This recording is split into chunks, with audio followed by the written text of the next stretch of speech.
Un millonario de 45 años se sienta devastado en un banco de piedra, las manos temblándole mientras mira una foto de su hija muerta hace un año.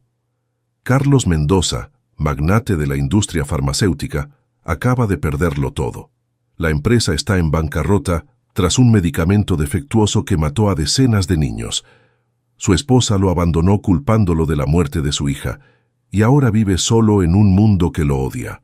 Pero cuando una niña de 7 años con un vestido gastado se acerca y susurra, «Te he visto en mis sueños», lo que está a punto de suceder desafiará toda lógica. Porque esta niña sabe cosas que nadie debería saber, conoce secretos que podrían cambiarlo todo, y su presencia desencadenará una serie de eventos que nadie había previsto. Madrid, Parque del Retiro. Las hojas otoñales danzaban en el viento frío mientras Carlos Mendoza permanecía inmóvil en un banco de piedra, los hombros curvados bajo el peso de una culpa que lo estaba matando por dentro. El hombre, que una vez fue considerado el rey de la industria farmacéutica española, que había construido un imperio de 3.000 millones de euros y salvado miles de vidas con sus medicamentos revolucionarios, ahora parecía un fantasma de sí mismo. Su traje Custo Dalmau de 8.000 euros, antes símbolo de su éxito, estaba arrugado y manchado de lágrimas. El cabello negro, siempre perfectamente peinado para las portadas de Expansión y 5 días, ahora estaba despeinado y sucio. Sus manos, esas mismas manos que habían firmado contratos que cambiaron la medicina moderna, temblaban incontrolablemente mientras apretaban una pequeña foto arrugada. La foto mostraba a una niña de 6 años con largos rizos rubios y ojos azules brillantes de vida. Esperanza, su princesa, su razón de existir. Muerta exactamente un año antes debido a una reacción adversa al NeuroCure, el medicamento para la epilepsia infantil que su propia empresa había producido y que ella estaba tomando experimentalmente. Carlos Mendoza, 45 años, había construido Mendoza Pharmaceuticals con el objetivo noble de salvar vidas. Irónicamente, su propio medicamento había matado a su hija y a otros 27 niños antes de ser retirado del mercado. El destino cruel había hecho que el hombre que quería curar el mundo terminara destruyendo todo lo que amaba. Su vida había implosionado como un agujero negro. Primero llegó la muerte de Esperanza, que quebró el corazón de toda la familia. Luego los procesos penales y civiles que agotaron sus finanzas y destruyeron la reputación construida en 20 años de trabajo. Finalmente, el golpe de gracia. Su esposa Carmen, que lo había dejado 3 meses antes, gritando que era culpa suya que su niña hubiera muerto, que su ego y su codicia de éxito habían matado a su hija. Ahora Carlos vivía solo en un apartamento vacío, habiendo vendido la villa en Marbella y el yate, para pagar indemnizaciones a las familias de las víctimas. Los medios lo habían crucificado, pintándolo como un capitalista sin escrúpulos que había puesto el beneficio antes que la seguridad. Recibía amenazas de muerte diariamente. Se había convertido en el hombre más odiado de España, pero lo peor no era el dinero perdido o la reputación destruida. Lo peor era el vacío absoluto que sentía cada mañana al despertar y por un segundo olvidar que Esperanza ya no estaba. Era ese momento cruel en que el cerebro aún creía que su hija estaba en la habitación de al lado, lista para ser llevada al colegio, antes de que la realidad lo golpeara como un puñetazo en el estómago. Carlos miró el reloj Patek Philippe que se había regalado para su 40º cumpleaños. En 2 horas comenzaría la audiencia final del proceso penal, donde muy probablemente sería condenado a 20 años de prisión por homicidio culposo múltiple. Sus abogados le habían aconsejado declararse culpable para obtener una reducción de pena, pero él se había negado. No porque se considerara inocente, sino porque quería que el mundo supiera que él también era víctima de lo que había pasado. Abrió la chaqueta y tocó el pequeño frasco de pastillas que había escondido en el bolsillo interior. Cianuro, suficiente para acabar con el dolor de una vez por todas. Había decidido, después de la audiencia, volvería a ese parque donde había llevado a Esperanza cientos de veces, se sentaría en su banco favorito y se reuniría con su hija. El sol se ponía detrás de los pinos del parque, creando largas sombras que parecían dedos oscuros extendiéndose hacia él. El parque estaba casi desierto, solo algún corredor solitario y una pareja de ancianos alimentando palomas. Carlos se estaba preparando para levantarse cuando escuchó pasos ligeros acercándose. Se volvió y vio a una niña de unos 7 años que caminaba lentamente hacia él. Tenía largos cabellos castaños ligeramente despeinados, ojos verdes profundos e intensos, y llevaba un vestido gris gastado pero limpio. Lo que lo impactó inmediatamente fue la forma en que lo miraba, no con curiosidad infantil o miedo, sino con una especie de reconocimiento, como si lo conociera de siempre. La niña se detuvo a pocos metros de él y lo miró en silencio durante lo que pareció una eternidad. Carlos se sintió repentinamente incómodo bajo esa mirada penetrante que parecía ver directamente en su alma atormentada. La pequeña se acercó aún más, sus ojos verdes brillando con una luz extraña. Con voz dulce pero segura, pronunció palabras que cambiarían para siempre el curso de su vida.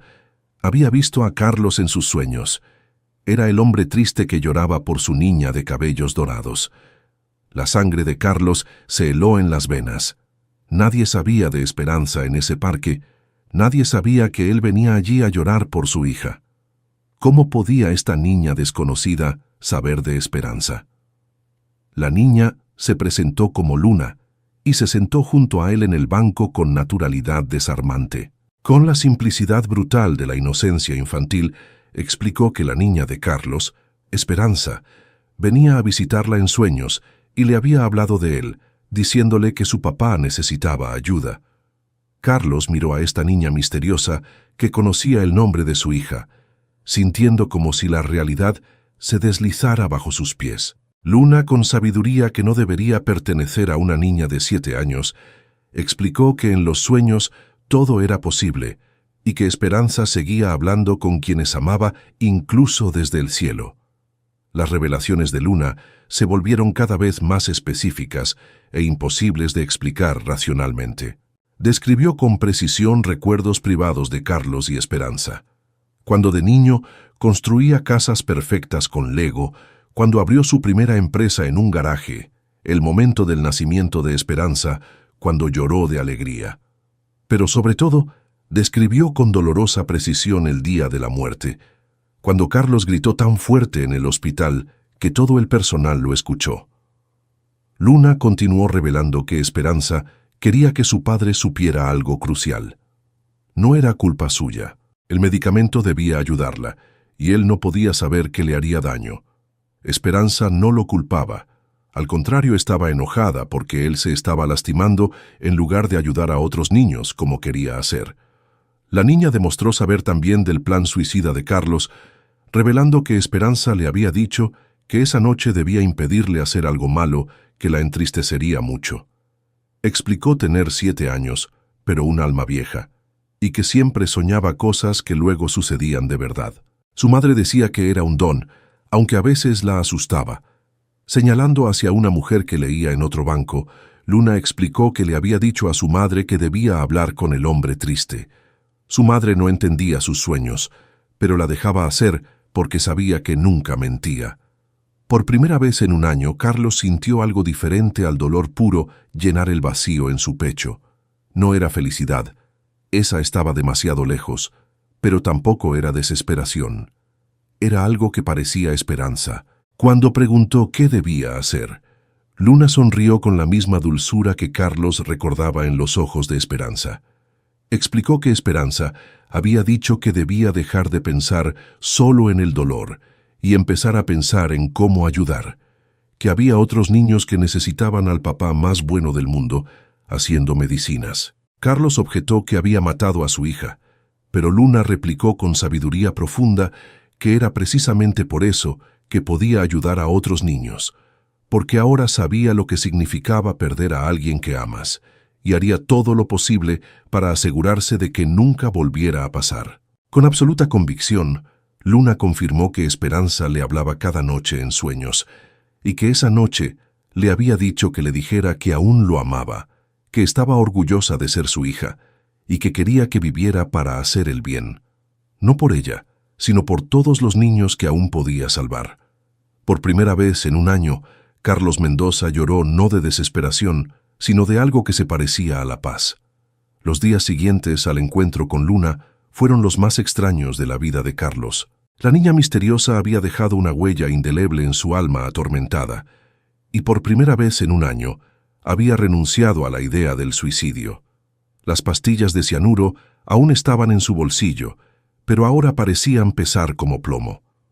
La audiencia penal se concluyó con una condena de 12 años con libertad condicional, pero a Carlos ya no le importaba.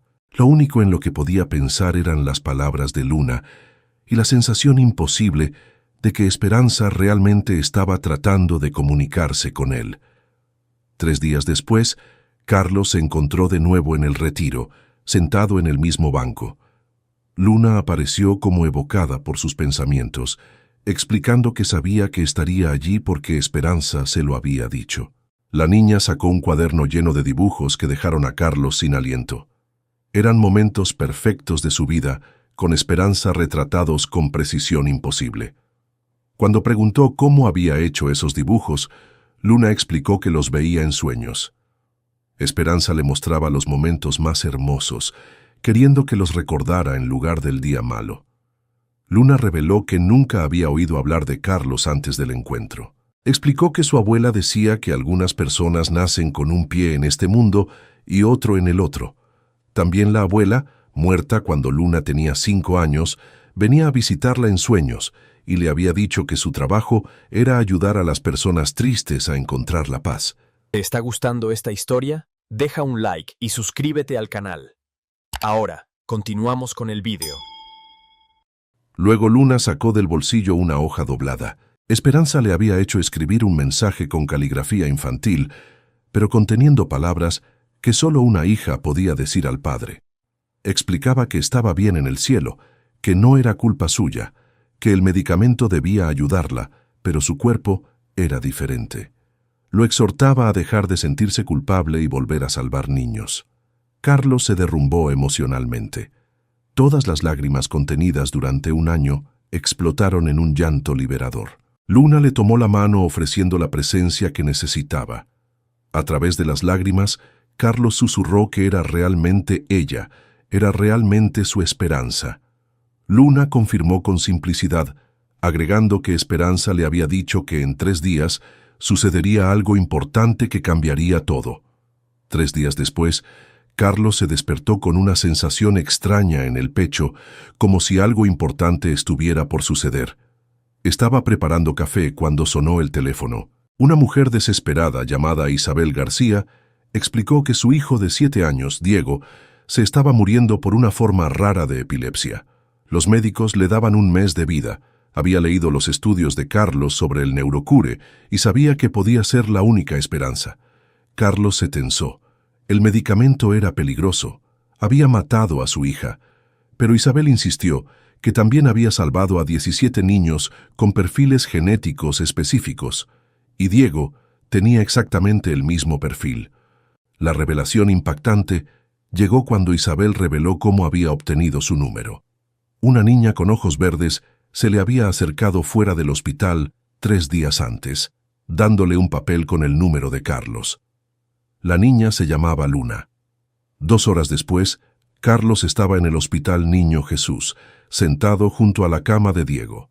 Un niño que parecía una versión masculina de Esperanza. Tenía los mismos rizos rubios, los mismos ojos azules, la misma fragilidad que partía el corazón. Mientras hablaba con Diego, Luna apareció en el umbral. Diego la reconoció como la niña que había dicho a su mamá que llamara al doctor. Luna explicó que Esperanza le había mostrado a Diego en sueños, diciéndole que salvarlo era la forma de transformar su muerte en algo hermoso. Cuando Isabel preguntó quién era Esperanza, Luna explicó con simplicidad que era la hija del doctor, que estaba en el cielo, pero seguía ayudando a niños enfermos. Había visto que Diego sanaría, pero que Carlos debía primero aprender a perdonarse a sí mismo. Carlos finalmente comprendió el plan más grande. La muerte de Esperanza lo había llevado a este momento, a Diego, a Luna, a la posibilidad de transformar la tragedia en esperanza. Por primera vez en un año, sintió que Esperanza finalmente estaba sonriendo. Los siguientes 3 meses fueron intensos más allá de toda imaginación. Carlos vendió todo lo que le quedaba para financiar una investigación privada en un pequeño laboratorio en las afueras de Madrid. Isabel se convirtió en su primera voluntaria, documentando cada reacción de Diego al tratamiento experimental. Pero el verdadero milagro era Luna. La niña aparecía en el laboratorio cada día después del colegio, dibujaba en sus cuadernos mientras Carlos trabajaba y compartía los mensajes de esperanza. Increíblemente, cada una de sus predicciones se cumplía. Cartas importantes que llegaban cuando previsto, crisis epilépticas que ocurrían exactamente como anunciado, nuevas familias que se presentaban en los días predichos. Carlos había dejado de buscar explicaciones racionales. Luna era un puente entre mundos que permitía a Esperanza continuar su trabajo. El punto de inflexión llegó cuando el profesor Martínez del Hospital Niño Jesús visitó el laboratorio. Después de examinar los datos, expresó asombro por cómo Carlos había logrado transformar un medicamento letal en una cura segura. Carlos hizo una propuesta que impactó al profesor. Quería donar todo su trabajo al hospital. El medicamento debía distribuirse gratuitamente y cada ganancia debía ir a una fundación para investigación de epilepsia infantil. Explicó haber perdido todo un año antes por estar demasiado concentrado en el éxito. No repetiría el mismo error. Quería crear la Fundación Esperanza, dedicada a la seguridad de medicamentos pediátricos. Luna se acercó susurrando que Esperanza estaba orgullosa de él. Finalmente había entendido por qué debía encontrar a Diego y a ella.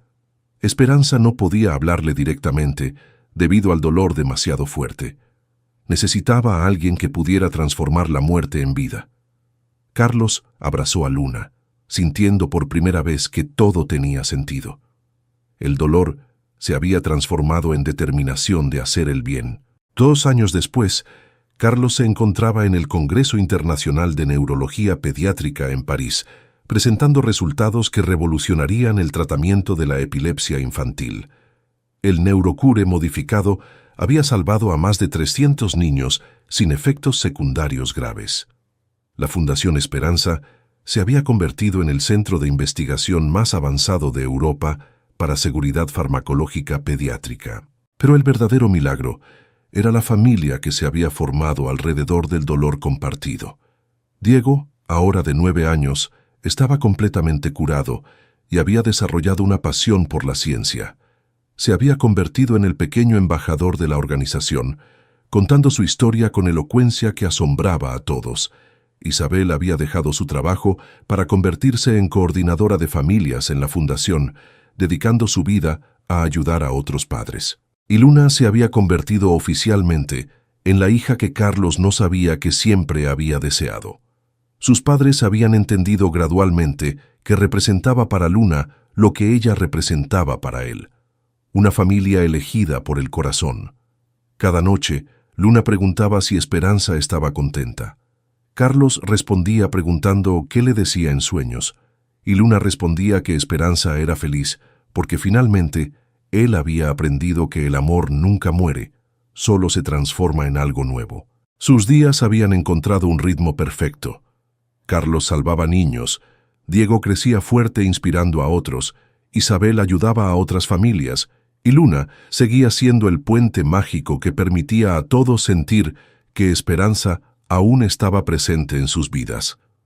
Esa noche de diciembre, exactamente 3 años después de la muerte de Esperanza, Carlos, Luna, Diego e Isabel estaban sentados en el mismo banco del retiro donde todo había comenzado. Habían traído flores frescas y una pequeña placa que decía: «A Esperanza, que nos enseñó que incluso en las tinieblas más profundas pueden hacer la luz más brillante». Mientras arreglaban las flores, Luna reveló lo que Esperanza le había dicho la noche anterior. Su trabajo terrenal había terminado. Ahora Carlos tenía una nueva familia para amar y proteger, y Esperanza finalmente podía descansar en paz. Cuando Carlos preguntó si esto significaba que ya no la vería en sueños, Luna sonrió con esa sabiduría antigua que nunca dejaba de asombrarlo. Explicó que siempre la vería, pero ahora los sueños serían de alegría, no de misiones que cumplir. Esperanza había dicho que finalmente podía volver a ser una niña en lugar de ser un ángel con trabajo que hacer. Diego se acercó a Carlos y lo abrazó fuerte, agradeciéndole por haberlo salvado y por haber salvado a todos los otros niños. Carlos respondió agradeciendo a él y a Esperanza, que les habían mostrado el camino. Isabel se secó los ojos reflexionando sobre cómo 3 años antes pensaba que Dios era cruel por darle esa enfermedad a su hijo.